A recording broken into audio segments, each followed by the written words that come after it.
This is Ian Lamont, author of Google Drive and Docs in 30 Minutes. I'm going to show you a free way to translate a PDF, this PDF right here, from German to English using Google Drive and Google Docs. It's completely free. It's pretty easy to do, so let's get started.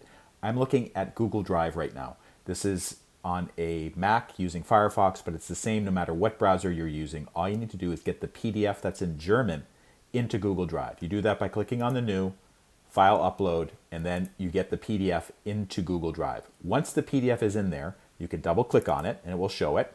So you can see that this is in German. I want to get this into English. At the very top it says open with, select Google Docs.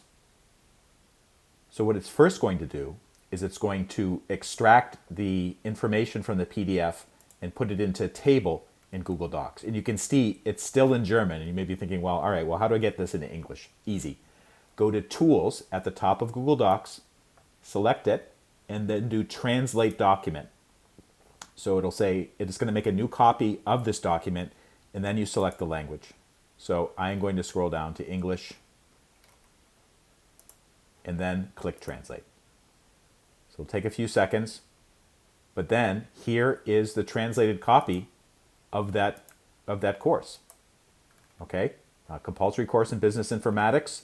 Introduction to Basic Definition. So it's going through and actually translated that German PDF into English. Best of all, it's completely free. Now I can share it on Google Docs, print it out, do other things with it. If this video helped, please take a moment to like it and subscribe. I have links to more resources in the description and bio. Thank you for watching.